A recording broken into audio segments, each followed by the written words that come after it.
బాబు, మంచు పడుతుంది, ఈ శాలువు కప్పుకోమన్నారు. ఎవరన్నారు? సీతమ్మ గారు.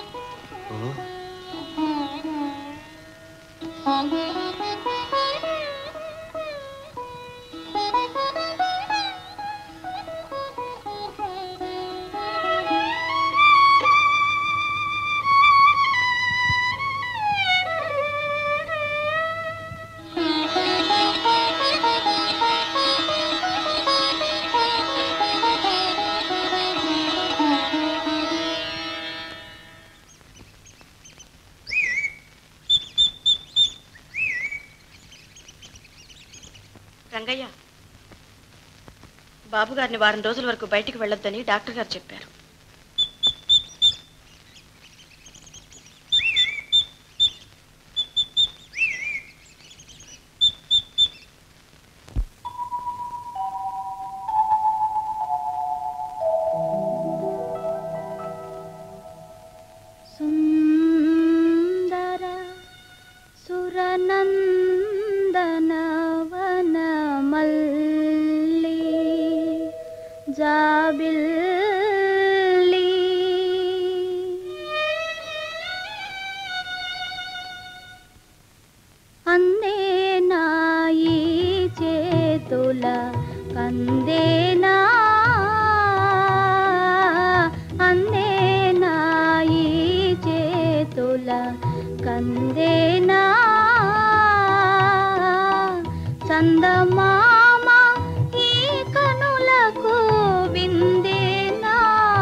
గారు వచ్చి వెళ్తున్నారే? ఏం లేదు బాబు, తమ సంగీతానికి అంతరాయం కలిగించాను. తర్వాత ఎప్పుడైనా వచ్చి కలుసుకుంటాను. ఏదో సందేహిస్తున్నట్టున్నారు, చెప్పండి. మరేం లేదు బాబు, సొంత విషయం ఒకటి తమతో మనవి చేసుకుందామని వచ్చాను. చెప్పండి, వింటాను. ఆడపిల్లల్ని కన్నా తండ్రులందరికీ ఉంటున్న సమస్య సీత పెళ్లి విషయం బాబు.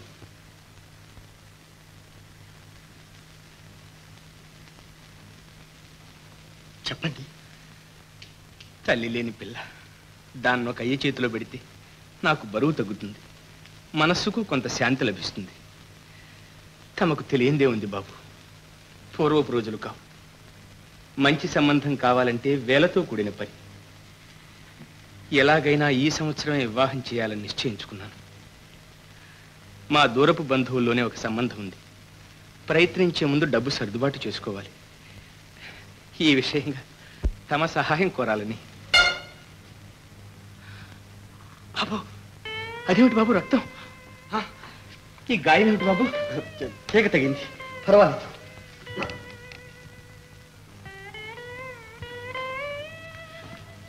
బాబు, డాక్టర్ గారు కవర్ చేస్తాను. డాక్టర్? దీనికి డాక్టర్లు ఏం చేస్తారు? ఏమిటి ఆ ఆలోచన? సీతను ప్రేమిస్తున్నావుగా, ఆమెను పెళ్లాడతానని రామకృష్ణయ్య గారితో నిర్భయంగా చెప్పు. ఆయన ఎంతో సంతోషిస్తాడు. ఆయన సంతోషిస్తాడు, కానీ సీత సంగతి ఏ? ఆమె కూడా సంతోషిస్తుంది. ఆమె మట్టుకు నిన్ను ప్రేమించడం లేదా? ప్రేమిస్తుందని ఏమిటి నిదర్శనం?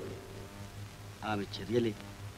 పెళ్లిగాని పిల్ల పరపురుషునికి అంత సన్నిహితంగా సపర్యలు చేస్తే అది ప్రేమగాక మరేమిటి? ఆపదలో ఉన్నావని సేవాధర్మంగా సపర్యలు చేస్తే దాన్ని ప్రేమగా వ్యాఖ్యానించుకొని ఆత్మవంచన చేసుకుంటావా? అభిమానం గల ఆడపిల్ల నిన్ను ప్రేమిస్తున్నానని సూటిగా ఎలా చెబుతుంది? ఆ చర్యల వల్లనే నీవు గ్రహించాలి. అవును, ఇదివరకు గ్రహించావుగా.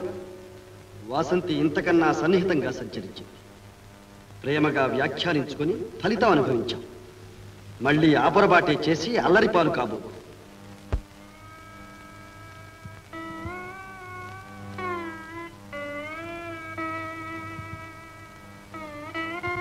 బాబు, చిన్నబాబు,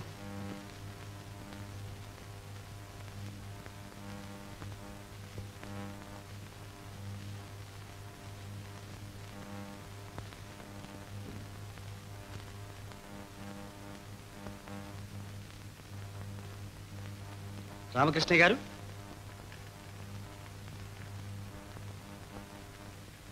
ఇదిగో ఇనపెట్టి తెరిచి మీకు అవసరం ఉన్నంత పైకం తీసుకోండి. సీతకు అన్ని విధాల అనువైన సంబంధం చూడండి. సీత సుఖపడ్డమే మనకు కావాల్సింది.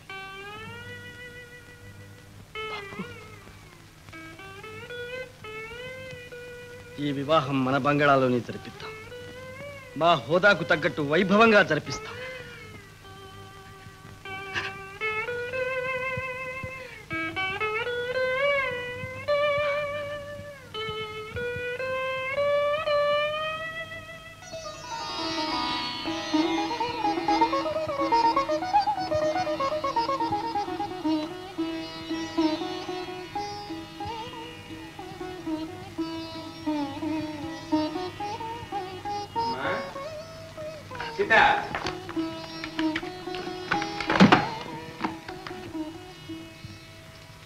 ఏమిటి నాన్న?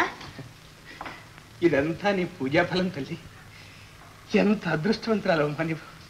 ఏమిటి నాన్న, మీలో ఎప్పుడు ఇంత ఆనందం చూడలేదు. ఆడపిల్లల కన్నా తండ్రికి కూతురు పెళ్లి కంటే మించిన ఆనందం వేరే ఏముంటుందమ్మా? ఈ విషయమే చిన్నబాబు గారితో సంప్రదించాను. మహానుభావుడు.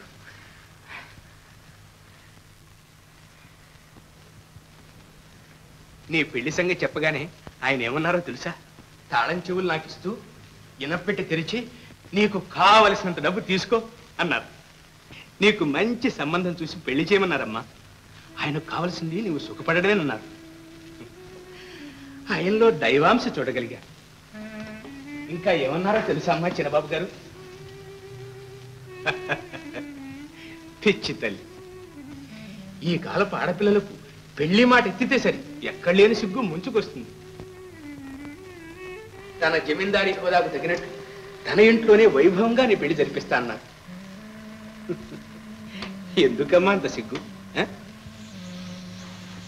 ఏమిటమ్మా అలా చూస్తున్నావు? కాచిన పాలు పొంగి బూడిద పాలేని నాన్న. శుభం తల్లి, నీకు రాబోయే అదృష్టానికి ఇది సూచన. నాన్న, ఇప్పుడు నా పెళ్లికి ఏం తొందర వచ్చింది? అదేమిటమ్మా? నేను వెళ్ళిపోతే ఈ వయసులో మిమ్మల్ని ఎవరు కనిపెట్టుకుని ఉంటారు? పిచ్చి తల్లి, ఆడపిల్ల ఏనాటికైనా అత్తవారింటికి వెళ్ళవలసిందేగా. ప్రతి తండ్రికి ఇది తప్పని బాధ, తీయని బాధ. నాన్న, ఊరుకోమ్మా, ఊరుకో. నీ కంట తడి నేను చూడలేనమ్మా. నా కోసం నువ్వేం బాధపడకు. నా సుఖం మీ అమ్మతోనే పోయింది. ఇక నీ పెళ్లి ఒక్కటి నా జీవితంలో మిగిలిన ఆనందం. ఆ అదృష్టం చూసి ఆనందించడానికి మీ అమ్మ లేకుండా పోయిందమ్మ.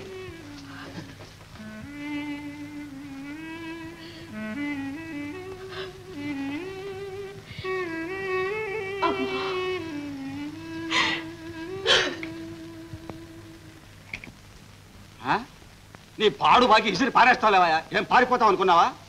ఓ అబ్బా, నువ్వు ఒక్కడవే కాదులేవయ్యా, నీలాంటి వాళ్ళు చాలా మంది ఉన్నారు. ఏంటి ఏంటి ఏంటి అప్పిచ్చిన వాడికి నీకింత కోపం అయితే నువ్వేం బాగుపడి చేస్తావయ్యా స్వామి. రే అట్లా అనకరా, చూస్తూనే ఉన్నావు కదరా నా వ్యవస్థ. రే ఆ పెళ్లి విషయం తెలుసరా, పెళ్ళైన తర్వాత ఆస్తి కోసం దావా వేస్తాం. ఆ పని మీదే పెడుతున్నాను. రాత్రిలోగా తాడో పేడో తేల్చకపోతే నీ కొడుకును కాననుకో. వస్తాను. టాటా.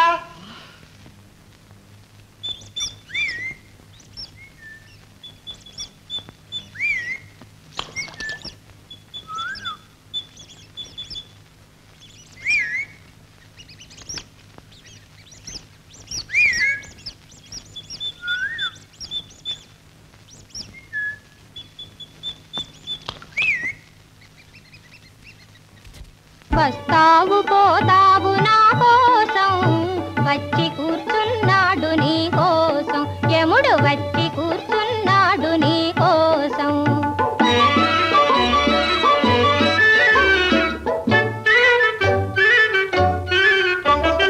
పొరపాటు పడి చేత దొరికిపోయావంటే నా బంగారు చేప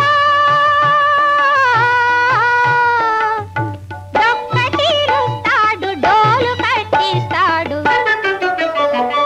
వస్తావు పోతావు నా కోసం, వచ్చి కూర్చున్నాడు నీ కోసం, యముడు వచ్చి కూర్చున్నాడు నీ కోసం.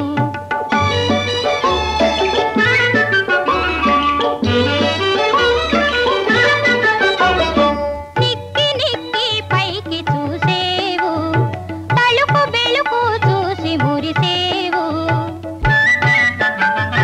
కదలలేడని పిచ్చి కలలు కన్నావంటే, కదలలేడని పిచ్చి కలలు కన్నావంటే, ముక్క ముక్కలు చేసి తిక్క వదిలేస్తాడు. వస్తావు పోతావు నా కోసం, వచ్చి కూర్చున్నాడు నీ కోసం, యముడు వచ్చి కూర్చున్నాడు నీ కోసం. అమ్మాయి, ఇదేదో బ్రహ్మంగారి వేదాంత తత్వంలా ఉందమ్మా. అవునన్నా, చేపకు ఎర్రకు సంవాదం. ఒక జానపద కవి వేదాంత సారాన్ని కురిపించాడు. అవునవును, కురిపించాడు మహానుభావుడు. ఇక ఆడబిడ్డలకు జరిపించవలసిన లాంఛనాల విషయంలో బాగా ఘనంగా జరిపించాలని మీకు మేము చెప్పక్కర్లేదు. ఇంతకు అబ్బాయి రాలేదు, మీరేమో అమ్మాయిని చూడలేదు. అనవసరం. ఏమి చూస్తాం అమ్మాయిని? అందచందాలు ఉంటే కొరుకు తింటామా? అసలు విషయాలు మనము తేల్చుకుంటే అమ్మాయిని అబ్బాయి, అబ్బాయిని అమ్మాయి పెళ్ళయ్యాక వాళ్ళే చూసుకుంటారు. ఇప్పుడే వస్తా.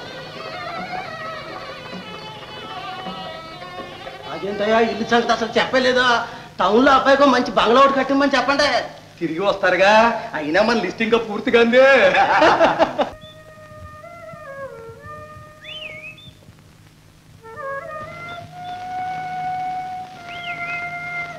సీత,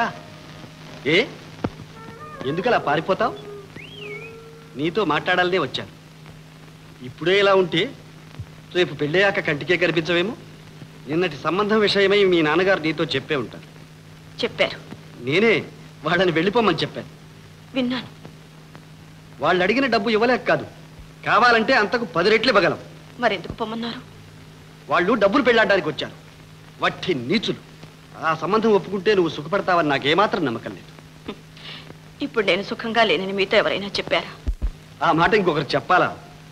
ఆడపడుచు ఆనందము సుఖము ఆదర్శప్రాయుడైన భర్త లభించినప్పుడేగా. ఇన్ని తెలుసుకున్న మీరు నా మనసు తెలుసుకోవాలన్న అవసరం మీరు గుర్తించలేకపోయారు. పోనీ నీ హృదయం ఇదివరకే ఎవరికైనా అర్పించి ఉంటే ఆ సంగతి నాతో చెప్పవచ్చుగా. చెప్తే ఏం చేస్తారు? ఏమిటా ప్రశ్న? నువ్వు కోరిన వరుడు ఎక్కడున్నా సరే వెతికి కోరినంత ధనమిచ్చి పెళ్లి చేస్తాను. జమీందారులు, శ్రీమంతులు, మీరు డబ్బుతో ఏదైనా కొనగలరు. సీత, నన్ను ఇంతేనా నువ్వు అర్థం చేసుకున్నది? మీరు నన్ను అర్థం చేసుకున్నారు కనుక నా మిమ్మల్ని నేను అర్థం చేసుకోవడానికి. అయినా మీకేం అవసరం లేండి. మీరెవరు, నేనెవరిని? సీత, నేను మీకేం అపకారం చేశాను చెప్పండి? నన్ను ఎవరికో ఒకరికి ముడిపెట్టి నా పేడ విరగడి చేసుకోవాలనే తాపత్రయం మీకెందుకు? సీత, ఎంతటి పేదవాళ్ళమైనా మాకు ఆశలు, కోరికలు, ఇష్టాయిష్టాలు ఉంటాయనే సంగతి మర్చిపోకండి. అసలు నా పెళ్లి విషయంలో మీరు ఎందుకు ఇంత ఆసక్తి చూపిస్తున్నారో నాకు అర్థం కావడం లేదు. ఇది నా సొంత విషయం. సీత, నీ పెళ్లి విషయంలో తాపత్రయపడుతున్నది నేను కాదు, మీ నాన్న. నీకు పెళ్ళైనా కాకపోయినా నాకు ఒరిగేది లేదు, తరిగేది లేదు. అభిమానంతో సహాయపడాలనే సదుద్దేశాన్ని శంకించి నన్ను అవమానిస్తున్నావు. అవును, సరిగ్గా చెప్పావు. నువ్వెవరు, నేనెవరిని? ఇది నీ సొంత విషయం. నువ్వు వేగంగా దూకితే నాకే. ఛీ, అసలు ఈ విషయంలో తలదొచ్చడం నాదే బుద్ధి తక్కువ. బాబు, బాబు, అది బాబు.